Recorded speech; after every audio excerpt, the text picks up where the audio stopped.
नमस्कार विद्यार्थी मैत्रिणींनो, आज आपण भूगोलाचे जे काही ऑब्जेक्टिव्ह महत्त्वाचे प्रश्न आहेत एक थोडीशी त्याचा अभ्यास करूया की आता इथून पुढे जरा थोडासा प्रश्नांचा सराव केला जाईल, रिव्हिजन तुमचं सुरू राहील की असे महत्त्वाचे पॉइंट असतील, मुद्दे असतील किंवा महत्त्वाचे प्रश्न असतील तर त्याचा आपण अभ्यास करणार आहोत की फर्स्ट सेमिस्टरपर्यंत किंवा आपला जो पहिल्या सत्राचा जो अभ्यास आहे तो आतापर्यंत पूर्ण झालेला आहे। त्यामुळे आता इथून पुढे तुमचं टेस्ट घेणं किंवा तुमच्या ह्या बाकीच्या गोष्टी चालू राहतील। तर त्यासाठी तुम्हाला हे जे महत्त्वाचे प्रश्न असतील किंवा रिव्हिजन असतील ते तुम्ही व्यवस्थित पाहायचे आहेत आणि त्याचे प्रश्न सुद्धा एक तुमच्याकडे तुम्हाला म्हटलं होतं की ज्याला गरज वाटते बाबा त्याची लिहून घ्यायची वगैरे, तर तुम्ही ते लिहून घेऊ शकता की एक वही करा स्वतःची। असे प्रश्न आपल्याला जर शिक्षक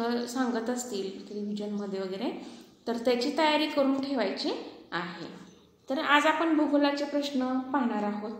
तर याच्यामध्ये जे प्रश्न आहेत ते अगदी व्यवस्थित वाचा कारण हे प्रश्न परीक्षेमध्ये सुद्धा वारंवार विचारलेले आहेत किंवा विचारण्याची शक्यता आहे। असं नाही म्हणत की मी हेच विचारले जातील असंही नाही, परंतु मागचे जर अभ्यासक्रम म्हणजे ह्याच्यामध्ये पाहिले तर बऱ्याच वेळा हे प्रश्न आहेत आलेले, तर एक लक्षात ठेवायचं आहे।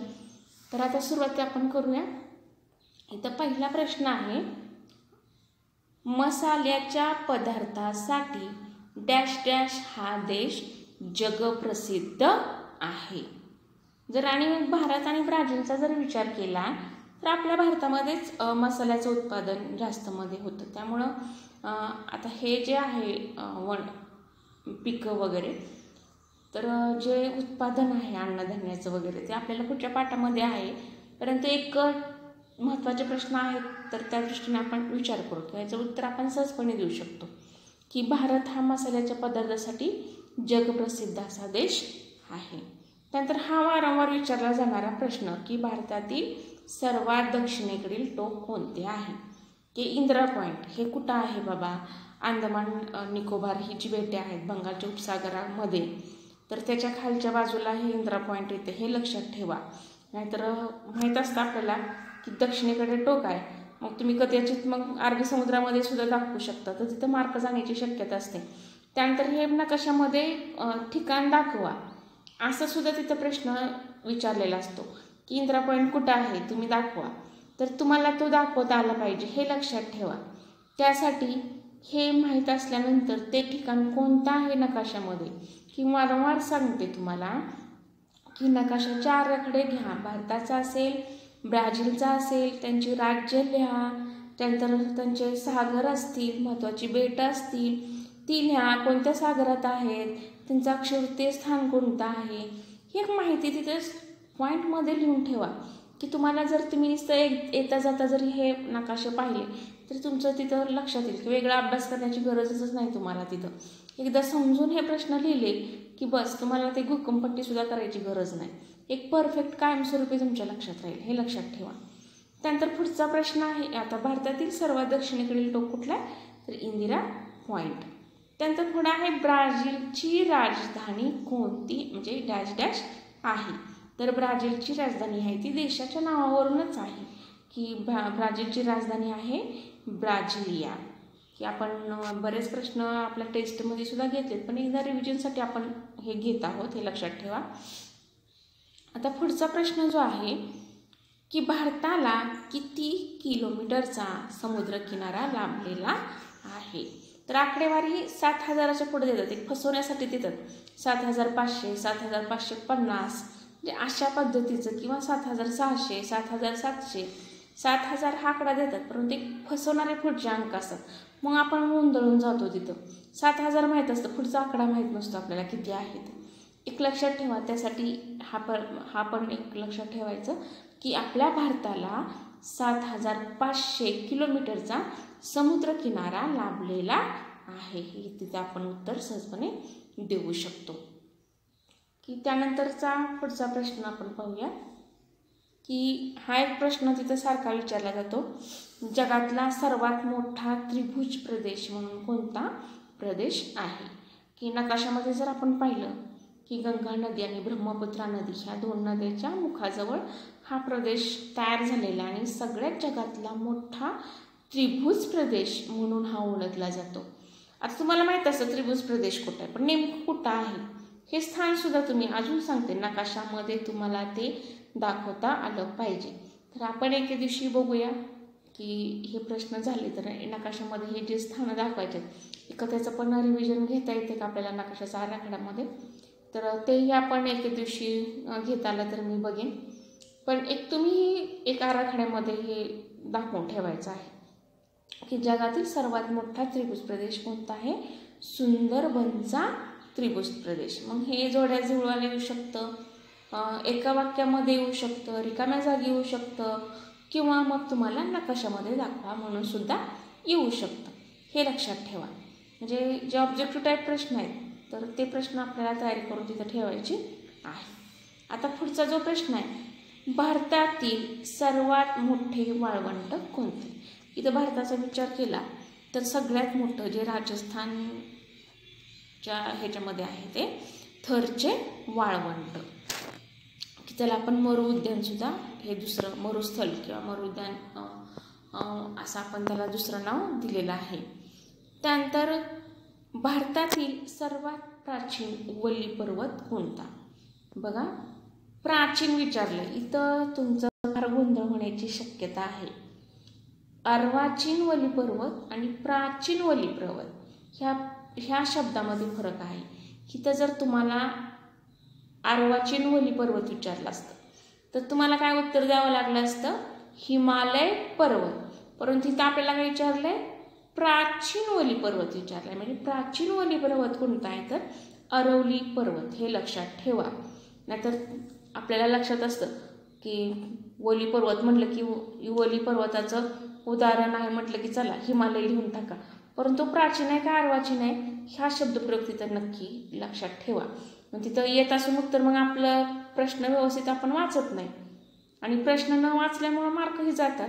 त्यासाठी कोणताही प्रश्न आपल्याकडे काय असतं, ओव्हर कॉन्फिडन्स असतो. आणि ओव्हर कॉन्फिडन्स म्हणजे मला येते, मी परफेक्ट आहे म्हणून पटकन उत्तर आपण लगेच हे करतो. पण एक लक्षात घ्या, कोणताही प्रश्न सोडवत असताना व्यवस्थित प्रश्न वाचा, अगदी शेवटपर्यंत प्रश्न वाचा की नेमकं काय विचारलं आहे त्यांनी तिथं. तर असा प्रश्न वाचला तरच तुम्हाला त्याचे मार्क मिळतील. कारण मागच्या टेस्टमध्ये वेगळा घटक ओळखा, म्हणजे तुम्हाला वेगळं विचारलं होतं. तिथं तुम्हाला राज्यांची नावं दिली होती, वेगळा घटक म्हणजे तिथं तुम्हाला वेगळं राज्य ओळखायचं होतं की भारतातलं नाही, भारतातलं राज्य म्हणजे भारताशी संबंधित नसलेलं राज्य तुम्हाला तिथं टिक मार्क करायचं होतं. आणि तुम्हाला काय वाटलं, वेगळा घटक हा तुमच्या लक्षातच आला नाही आणि डायरेक्ट तुम्ही तिथं ह्याला टिक मार्क करून टाकली, भारतातली राज्य जे नाही आहेत त्याला टिक मार्क करायची होती आपल्याला, आणि तिथं बऱ्याच मुलींचे मग मार्क गेले. म्हणजे अशा पद्धतीचे प्रश्न जे आहेत तुमच्या ज्या स्पर्धा परीक्षा असतात पुढं, तर त्या स्पर्धा परीक्षेमध्ये फार महत्त्वाच्या असतात. हे लक्षात ठेवा. अशा ज्या सगळ्या परीक्षा आहेत अशाच पद्धतीचे प्रश्न विचारले की डॅश डॅश हे नाही, आपल्याला हे आहे माहीत असतं, हे नाही हे माहीत नसतं आपल्याला. त्यासाठी एक डिटेलमध्ये अभ्यास करायला पाहिजे कोणत्याही गोष्टीचा करताना. मग तुम्ही कशा पद्धतीने प्रश्न विचारले तरी उत्तर तिथे लिहू शकता. त्यासाठी प्रश्न वाचताना अगदी शेवटपर्यंत व्यवस्थित वाचायचा, काळजीपूर्वक वाचायचा आणि मगच उत्तर सोडवायचं. नाहीतर मग येत असून 1 मार्क जातो आणि 1 मार्क फार महत्त्वाचा असतो हे तुम्हाला सुद्धा माहीत आहे चांगलं. की मग याचं उत्तर काय आहे की भारतातील सर्वात प्राचीन वल्ली पर्वत अरवली पर्वत आहे. तर हे उत्तर आपण तिथं देऊ शकतो. आता पुढचं बघूया. अशा पद्धतीने जर आपण अभ्यास केला तर सगळ्या जे आहे आपल्याला महत्त्वाचे जे प्रश्न आहेत ते महत्त्वाचे प्रश्न तुम्हाला सहजपणे येऊ शकतात. हे लक्षात ठेवा. तर आपण ह्याची उत्तर आता बघितलेली आहेत. तर पुढचे जे प्रश्न आहेत तर ते प्रश्नसुद्धा आपल्याला बघायचे. आता पुढचं आहे, हा एक प्रश्न वारंवार तिथे विचारला जातो की भारतातला एकमेव जागृत ज्वालामुखी कोठे आहे. तर हा जागृत ज्वालामुखी ज्या तुम्ही इयत्ता 9वीमध्ये शिकले बॅरन बेट, की बॅरन बेटाचा आकार शंकूसारखा होत आहे. म्हणजे आपल्याला पाठीमागचं विसरायचं नाही हे लक्षात ठेवा. तुम्हाला वारंवार सांगते की ते तुम्ही जे पाठीमागं शिकलेलं आहात तर त्यातलं बरंचसं तुमचं जे भूगोलाचा अभ्यास आहे तो इथं सुद्धा आहे. आपल्याला 10वीमध्ये सुद्धा बराच आहे त्यातला. तर भारतातला एकमेव जागृत ज्वालामुखी कुठे आहे तर बॅरन बेटावर. तर हे बॅरन बेट कुणीकडे आहे तुम्ही जर पाहिलं तर अंदमान निकोबार बेट जी समूह आहे तिथंच त्याच समूहामध्ये हे बॅरन बेट आहे. हे तिथे लक्षात आलं पाहिजे. तुम्हाला मग परीक्षेमध्ये समजा बॅरन बेट दाखवा विचारलं तर माहीत नाही कुठं आहे, मग तुम्ही अंदमान निकोबार जे बंगालच्या उपसागरातली बेट आहे त्याच्याऐवजी अरबी समुद्रातल्या लक्षद्वीपमध्ये दाखवलं तर तिथं मार्क तुम्हाला मिळणार नाही. त्यामुळं भारतातील एकमेव जागृत ज्वालामुखी कोठे आहे तर बॅरन बेटावर. आता हे बॅरन बेटावर कोठे आहे तर अंदमान बेट समूह. जे अंदमान बेट आहे तिथं एकदा नकाशा बघा आणि तिथं तुम्ही हे ठिकाणं शोधून परफेक्ट करून ठेवा. त्यानंतर पुढचा प्रश्न आहे आपल्याला विचारलेला की केरळमध्ये नदी मुखापाशी मोठ्या प्रमाणात जल साठले जाते त्याला काय म्हणतात. आता इथं जे केरळमध्ये ज्या नद्या आहेत त्या नद्याच्या मुखापाशी मोठ्या प्रमाणामध्ये असे जलसाठे आपल्याला पाहायला मिळतात. तर त्याला काय म्हणतात कयाल असं म्हणतात. हे लक्षात क वर्ण नाव लक्षात ठेवायचं.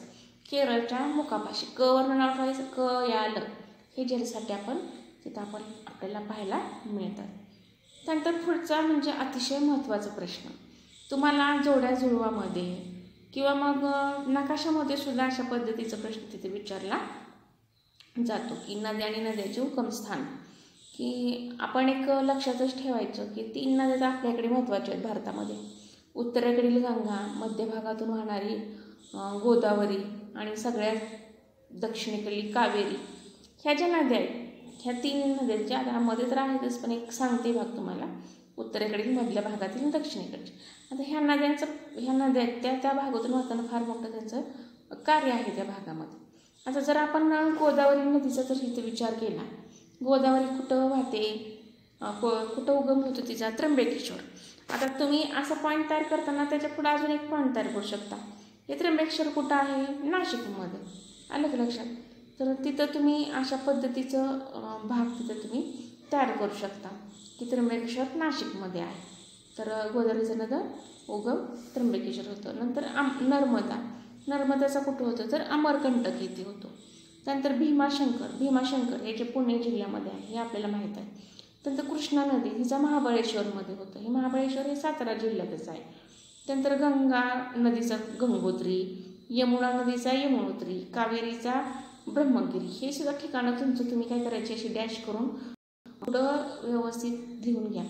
कसेही प्रश्न विचारले तरी तुम्हाला तिथं उत्तर देता येतील. एक वेळ लागत नाही. ते नदीचा नकाशा आपल्या जलप्रणाली आहेत किंवा तुम्ही सर्च केलं तरी तुम्हाला तिथं बऱ्याच किंवा जलप्रणाली नकाशा बघितला तरी तुम्हाला हे उत्तरं सापडतील. त्र्यंबकेश्वर कुठं आहे, अमरकंटक कुठं आहे, भीमाशंकर कुठं आहे, महाबळेश्वर कुठं आहे. कारण मी सगळे उत्तरं सांगितलं तुम्ही काय शोधणार. त्यासाठी मी पुढचं सगळे सांगणार नाही, तुमचं तुम्ही शोधायचे. तर हा झाला नद्या आणि त्यांची उगमस्थानं. हा भाग आपण इथं पाहिला आहे.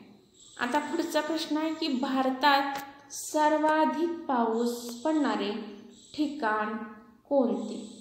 म्हणजे ठिकाण कोणते असाही प्रश्न येतो आणि ते कोणत्या राज्यात आहे असाही प्रश्न येतो. तर सगळ्यात जास्त पाऊस जो आहे ते मोसिनराम हा जो भाग आहे या मोसिनराममध्ये सगळ्यात जास्त पाऊस पडतो. आणि हे कोणत्या राज्यात आहे आपल्याला माहीत असतं. सर्वाधिक पाऊस कुठं पडतो मोसिनराममध्ये पडतो, पण ते कुठल्या राज्यात आहे हे माहीत पाहिजे, कुठं आहे हे माहीत पाहिजे. तर आपल्याला जे मेघालय राज्य आहे या मेघालयमध्ये हे मोसिनराम हे ठिकाण आहे. त्यानंतर पुढचा प्रश्न आहे मान्सूनच्या परतीच्या काळात सर्वात अधिक पाऊस कुठे पडतो तर तामिळनाडू. आपण मागच्या वेळेस पाहिलं मग ह्याच्यामध्ये सुद्धा तुमच्या ऑब्जेक्टिव्हमध्ये सुद्धा आपण प्रश्न घेतला होता. चेन्नईमध्ये जो परतीचा पाऊस आहे तो जास्त प्रमाणामध्ये पडतो की तामिळनाडू. म्हणजे तामिळनाडू या राज्यामध्ये जर तिथं चेन्नई असेल पर्याय तर चेन्नई लिहावं लागेल, पण तामिळनाडू असेल तर तुम्हाला तामिळनाडूच लिहावं लागेल. की मान्सूनच्या परतीचा काळात सर्वाधिक पाऊस कुठे पडतो तर तामिळनाडूमध्ये. त्यानंतर जगाची फुफ्फुसे म्हणून असे कोणाला संबोधले जाते की आपण पाहतो ब्राझीलमधील जी वर्षावने आहेत त्यांना आपण जगाची फुफ्फुसे म्हणून ओळखले जातो. कारणे सुद्धा हा प्रश्न येऊ शकतो. का बरं, का जगाची फुफ्फुसे? तर आपण मागच्याला शिकलेलो आहात किंवा कारणे हे जे प्रश्न आहेत त्याच्यामध्ये पण आपण पाहूया, परंतु ह्याचं उत्तर तुम्ही बघून घ्या. का संबोधतात बाबा ह्यांना? आपण ह्याची चर्चासुद्धा केलेली होती. तर कारणे हा जेव्हा आपण प्रश्न बघूया त्यावेळेस तुम्हाला हे उत्तर तिथं आपोआप मिळून जाईल. त्यानंतर पहिले जनगणना वर्ष म्हणून कोणते वर्ष? तर 1972. ब्राझील असेल किंवा भारत, तर पहिलं कुठलं आहे ना, 1972 हे वर्ष तिथं येते. त्यानंतर पुढचं आहे की हे एक माहितीसाठी असू दे तुमच्याकडे, की असे प्रश्न तिथं येऊ शकतात, विचारतात. दिल्लीचे पूर्वीचे नाव काय? तर दिल्लीचं पूर्वीचं नाव काय होतं? इंद्रप्रस्थ. आणि पैठणचे जुनं नाव काय होतं? प्रतिष्ठान होतं. हे लक्षात ठेवा. तर आज आपण जे प्रश्न पाहिलेले आहेत ते प्रश्न एकदा बघा व्यवस्थित. ते तुमच्या वहीमध्ये नोट डाऊन करून घ्या. ही ठिकाणं तुम्ही लिहायची आहेत, कोणत्या भागातून वाहते वगैरे सगळं. त्यानंतर हे बेटं वगैरे दाखवा तुमच्या नकाशामध्ये, की बेटं दाखवल्यानंतर तुम्हाला हे कयाल पण विचारतात बरं का, की कयाल कुठं आहे? तर ते कुठं आहे ते सुद्धा तुम्ही तिथं केरळचं जे राज्य आहे तिथं कुठं दाखवायचं तुमच्या नकाशामध्ये आहे सगळं. तुम्ही बघून ते टिकमार्क करून घ्या तिथं. त्यानंतर लक्षद्वीप बेटं कुठं आहेत? अंदमान निकोबार बेटं कुठं आहेत? की लक्षद्वीप हा एक प्रश्न राहिला आपला, की लक्षद्वीप बेटे कोणत्या महासागरात आहे? तर अरबी समुद्रात. लक्षात ठेवायचं, अरबी आणि लक्ष हे जे संपत्तीशी निगडीत शब्द आहेत. तर लक्षद्वीप म्हणलं की अरबी हे लक्ष तिथे लिहून टाकायचं, त्यामुळे गोंधळ निर्माण होणार की लक्षद्वीप बेटे कुठे आहेत? तर अरबी समुद्रात आहेत. तिथे बंगालचा उपसागर की मार्क गेले तुमचे. तर त्यासाठी लक्ष आणि अरब हे तिथं थोडंसं एक काय म्हणतात त्याला आपण युक्ती म्हणूया. एक युक्ती लक्षात ठेवा की लक्ष आणि अरब हे शब्द फार साम्य आहे याच्यामध्ये. आणि हे आलं की लक्षद्वीप विचारलं की अरबी समुद्र सरळ तिथं लिहून टाकायचं आहे.